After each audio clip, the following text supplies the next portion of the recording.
नमस्कार साथियों, एक बार फिर से न्यू लाइट विद दीपक में आपका बहुत बहुत स्वागत है। आज से हम लोग सीखेंगे कि गुनिया क्या होती है, नक्शा क्या होता है, गुनिया का माप कैसे किया जाता है, यानी गुनिया से नक्शा कैसे मापा जाता है और फिर उस नक्शे से हम कैसे पता कर पाएँ कि कोई ज़मीन कितनी है। तो चूँकि इस गुनिया को बोर्ड पे दिखाना संभव नहीं है, इसीलिए मैं आपको गुनिया का पूरा मतलब गुनिया को दिखाते हुए वीडियो बना रहा हूँ, ताकि आपको पूरी बात समझ में आए कि गुनिया होती कैसे है और गुनिया में जो खाने हैं उनका क्या मतलब है और उसकी लंबाई चौड़ाई कितनी है। ठीक, तो गुनिया को समझने से पहले कुछ बेसिक चीज़ जिसे आपको जानना बहुत ज़रूरी है। जैसे हमारे पास एक नक्शा है, ये ज़मीन का एक नक्शा है। मैं आपको विभिन्न प्रकार के नक्शों के बारे में भी समझाऊंगा कि नक्शों में तालाब कैसे दर्शाया जाता है और चक्रोड कैसे दर्शाया जाता है, खेत, प्लाट, मतलब पूरे नक्शे के बारे में आपको बताऊंगा। लेकिन उसको समझने से पहले जो बेसिक बातें हैं उसे आपको जानना बहुत ज़रूरी है। जैसे कि इस नक्शे को आप एक पूरे गांव का मतलब पूरे मान मान लीजिए कि ये पूरा गांव है। अब इस पूरे गांव में ये जो ऊपर का हिस्सा होता है, ध्यान रखिएगा, नक्शे में जो ऊपर का हिस्सा होता है वो हमेशा उत्तर होता है, यानी ये उत्तर है। अब इसके ठीक पीछे यानी कि नीचे यहाँ पर ये क्या होता है, दक्षिण, यानी कि उत्तर दक्षिण। आपके दाहिने साइड आप जो कलम पकड़ते हैं, आप जो नक्शा पकड़ते हैं, उसके दाहिने हाथ में जो होता है उसे हमेशा पूरब कहते हैं और उसके ठीक सामने यानी कि बाएं हाथ क्या होता है, पश्चिम। आपने भारत का भी नक्शा देखा होगा तो ऊपर वाले को उत्तर, नीचे वाले को दक्षिण, लेफ्ट वाले को पश्चिम और राइट वाले को पूर्व बोलते हैं। तो ये आप हमेशा ध्यान में रखिएगा। अब नक्शे के बारे में मैं आपको आगे बताऊंगा, पहले उसके गुनिया समझते हैं, क्योंकि गुनिया से ही हम नक्शे में माप करेंगे। तो गुनिया के बारे में पूरा बात आप समझिए। तो देखिए, ये गुनिया है। अब इस गुनिया में मैं सारी बातें लिख भी नहीं सकता हूँ और लिखूँगा भी तो समय ज़्यादा वेस्ट होगा। तो इससे अच्छा ये है कि मैं बोल रहा हूँ, आप पॉज करके उसको लिख लीजिए या पहली बार सुन लीजिए, दोबारा देखिएगा तो लिख लीजिएगा, बहुत अच्छे से समझ में आ जाएगा। ये जो गुनिया है, इस गुनिया की जो पूरी लंबाई होती है, लंबाई का मतलब ये जो पहली लाइन जहाँ से शुरू हुई है यहाँ तक आखिर तक, लंबाई में यहाँ से यहाँ तक नहीं जोड़ा जाता। जो रेखाएं खींची गई हैं जहाँ से, वहाँ से गिना जाता है। ठीक है, तो ये रेखा से इस रेखा की लंबाई होती है 2 इंच। कितनी होती है, 2 इंच, यानी कि वास्तव में गुनिया की लंबाई होती है 2 इंच। और इसको आप सेंटीमीटर में बदलेंगे तो चूंकि 1 इंच में 2.54 सेंटीमीटर होता है, तो 2 इंच होता है, तो ये आएगा 5.08 सेंटीमीटर। यानी कि गुनिया की लंबाई इंच में हुई 2 इंच और सेंटीमीटर में हुई 5.08 सेंटीमीटर। अब इस गुनिया में देखिए, ऊपर 10 खाने हैं और नीचे 8 खाने हैं और इसमें आपको 4 2 0 फिर 2 फिर आगे 4 लिखा हुआ मिलेगा। बीच में गुनिया के मध्य में लिखा है 0, 0 के बाएं साइड 2 और 0 के दाएं साइड भी 2, फिर 2 के बाएं 4 और इधर 2 के दाएं भी 4। अब ऊपर जो 10 खाने हैं उनका क्या मतलब है। ऊपर जो 10 खाने हैं उनमें प्रत्येक खानों के बीच की दूरी को एक जरीब कहा जाता है। इसका मतलब ये हुआ कि 10 खाने हैं तो एक गुनिया में कितनी जरीब हुई, 10 जरीब। तो वास्तव में एक गुनिया में कितनी जरीब होती है, 10 जरीब। अब देखो, 1 2 3 4 5 6 7 8 9 10 11 लाइन है। अब इन 11 लाइन को मिला देंगे तो 10 खाने बनेंगे, तो प्रत्येक खाना एक जरीब। अब प्रत्येक खाने में भी देखिए 5 5 खाने हैं, 1 2 3 4 5, 1 2 3 4 5, यानी हर बड़े खानों के बीच 5 5 छोटे खाने हैं। अब आप समझ गए होंगे कि एक जरीब में 100 कड़ी होता है। अब चूंकि 5 खाने हैं तो 100 में 5 का भाग दे दीजिए तो कितना आएगा, 20। इसका मतलब प्रत्येक छोटे खानों की लंबाई है 20 कड़ी।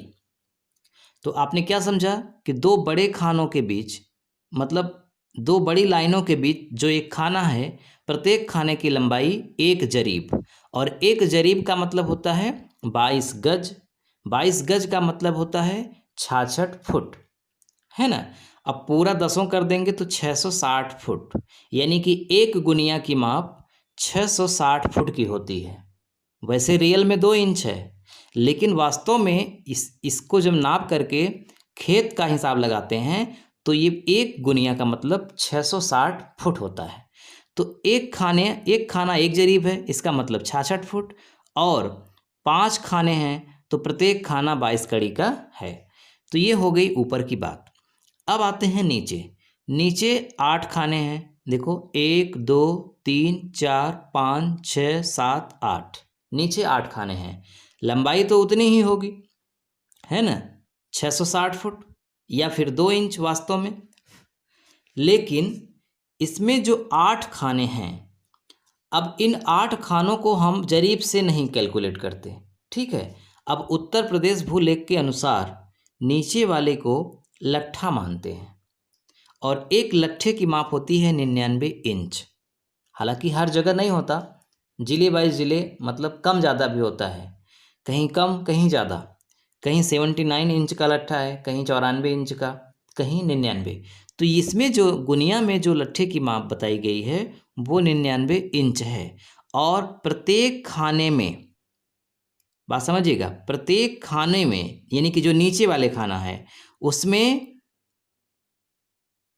10 लट्ठे की बात हो रही है। यानी यहाँ से यहाँ के बीच की दूरी कितना है, 10 लट्ठा, फिर यहाँ से यहाँ के बीच 10 लट्ठा, ऐसे ऐसे। अब आप जानते होंगे कि एक लट्ठे में होता है 99 इंच, तो 10 लट्ठा का मतलब 990 इंच। और अब इसमें भी चूंकि 5 खाने हैं तो इसमें छोटे खानों के बीच कितने लट्ठे की दूरी होगी, 2 लट्ठा। अगर आप लट्ठे से यहाँ पे मान रखेंगे ऊपर वाले में, जिसे आप 1 जरीब मान रहे थे, तो यहाँ पे 8 लट्ठा आएगा। तो 8 धामा 80 लट्ठा हुआ ऊपर भी, और नीचे चूंकि बड़ी लाइन है, मतलब जो ऊपर वाला खाना है उससे नीचे वाला खाना बड़ा है, तो यहाँ पे 10 लट्ठा आएगा। तो चूंकि 8 खाना है तो 10 अट्ठे 80 लट्ठा नीचे हुआ, और 8 धामा 80 लट्ठा ऊपर हुआ। तो नीचे कितना हुआ, प्रत्येक खानों के बीच 10 लट्ठा है, और प्रत्येक जो छोटे खाने हैं उनके बीच 2 लट्ठा है। तो इस तरह से अब आप जब नक्शे में ज़मीन को गुनिया से नापेंगे, तो अगर ये ऊपर वाला इस्तेमाल कर रहे हैं तो आप जरीब और कड़ी के हिसाब से नापेंगे, और अगर आप नीचे वाला इस्तेमाल कर रहे हैं तो आप लट्ठा का प्रयोग कर रहे हैं, यानी कि आप लट्ठे से खेत को माप रहे हैं। अब एक उदाहरण द्वारा आपको समझाते हैं तो आपको थोड़ी बहुत बात समझ में आ जाएगी। फिर अगले वीडियो में हम जब नापना सिखाएंगे आपको, तब आपको पूरी बात समझ में आएगी। तो देखिए, हमारे सामने एक भू नक्शा है, किसी गांव का है, और इसमें आप देख रहे हैं कि छोटे छोटे खेत 42 नंबर, 53 नंबर, 44 नंबर, 22 नंबर, इस तरह छोटे बड़े गांठे हैं। अब इनमें से किसी को आपको नापना है। मान लीजिए आपको इसी को नापना है, 22 नंबर को। तो अब जब 22 नंबर को आप नापेंगे तो आप गुनिया का प्रयोग करेंगे, है ना, गुनिया का। अब गुनिया में प्रयोग के जब करेंगे गुनिया का, तो आपके सामने 2 विकल्प है। आप अगर जिसमें 10 खाने हैं उस तरफ से नापते हैं तो आप जरीब का प्रयोग कर रहे हैं, और अगर आप जिस तरफ बड़ा खाना है यानी कि 8 ही खाना है उसका इस्तेमाल करते हैं तो आप लट्ठे का इस्तेमाल कर रहे हैं। तो दोनों आप करेंगे तब भी माप वही आएगी, कम ज़्यादा नहीं होगी। वो आप पर डिपेंड करता है कि आप किसका प्रयोग कर रहे हैं। तो अगर मान लीजिए मैं इसकी यहाँ से यहाँ की जो लंबाई है उस लंबाई की माप की मैं बात करूँ, तो देखिए 1 2 3 4 5 6, इसका मतलब क्या हुआ, इसकी जो लंबाई हुई वो हुई 6 जरीब। लंबाई कितनी जरीब हुई, 6 जरीब। अब इसके ठीक सामने की लंबाई नापिए, इसके ठीक सामने की जब लंबाई आप नापेंगे तो वो आएगी 1 2 3 4 5, 5 से थोड़ा ज़्यादा, 1 2 3, तो 20 तिहाई 60, यानी कि 5 जरीब और 60 कड़ी। तो यानी ये लंबाई प्लस ये लंबाई जोड़ करके आप आधा कर देंगे तो इसकी औसत लंबाई आ जाएगी 6 5 11.60 बटे 2। तो कितना आ जाएगा, 2 पंचे 10, 2 अट्ठे 16, 2 जीरो में 0, यानी कि 5 जरीब 80 कड़ी, इसकी औसत लंबाई आ गई। अगर आप इसी को अगर आप लट्ठे से नापेंगे, यानी कि आप इसको उल्टा कर दीजिए, तो ये देखिए यहाँ से गिनिए 1 2 3 4, उसके बाद 1 2 3 4, और जो बीच की दूरी है वो एक खाने में 2 लट्ठा होता है। तो इसका मतलब 10 10 20 10 30 10 40, और फिर इधर 2 2 4 2 6, तो 40 6 46 है ना, 45 46, तो यानी कि 45 या 46 लट्ठा ये हो रहा है। तो अगर आप जरीब के हिसाब से आप लट्ठे में कन्वर्ट करेंगे तो ये लगभग इतना आना चाहिए, तभी एकदम सही होगा। तो जब आप जरीब का इस्तेमाल कर रहे हैं तो जरीब से चौड़ाई और लंबाई दोनों नापेंगे, लट्ठे का इस्तेमाल कर रहे हैं तो लट्ठे से। तो चूँकि हम जरीब का प्रयोग कर रहे हैं तो जरीब से ही करेंगे उसकी चौड़ाई को भी। अब इसकी चौड़ाई को नापिए, तो ये देखिए 1 2 3 4 और 1 2 3, एक खाने के बीच 20 कड़ी, तो 20 तिहाई 60, यानी कि 4 जरीब 60 कड़ी, इसकी लंबाई हो गई 4 जरीब 60 कड़ी। और फिर इसकी चौड़ाई को नाप लीजिए, 1 2 3 4 5, 1 2 3, तो 5 जरीब और 20 तिहाई 60 कड़ी, लगभग ये भी। अब फिर से इसका औसत निकालेंगे तो जोड़ दीजिए, तो कितना आ गया, 6 6 12, हासिल लगा 1, 5 4 9 1 10 बटे 2, 2 पंचे 10, 2 छंग 12, 5.6 जरीब। तो यहाँ पे जो लंबाई 5.8 जरीब आई थी और यहाँ पे जो चौड़ाई 5.6 जरीब आई, इन दोनों का मल्टीप्लाई कर देंगे तो इस प्लाट का क्या आ जाएगा, क्षेत्रफल आ जाएगा।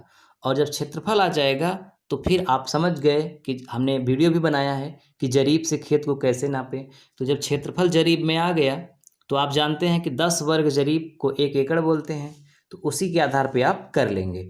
तो ये सब चीज़ें मैं आपको डिटेल में अगले वीडियो में सिखाऊंगा। आज सिर्फ इतना ही कि गुनिया का नाप क्या होता है, इसकी लंबाई कितनी होती है, और गुनिया में जरीब और लट्ठे का इस्तेमाल होता है। और फिर उसके बाद इस गुनिया को हम अपने ऊपर निर्भर है कि हम जरीब के हिसाब से प्लाट नापें या फिर लट्ठे के हिसाब से।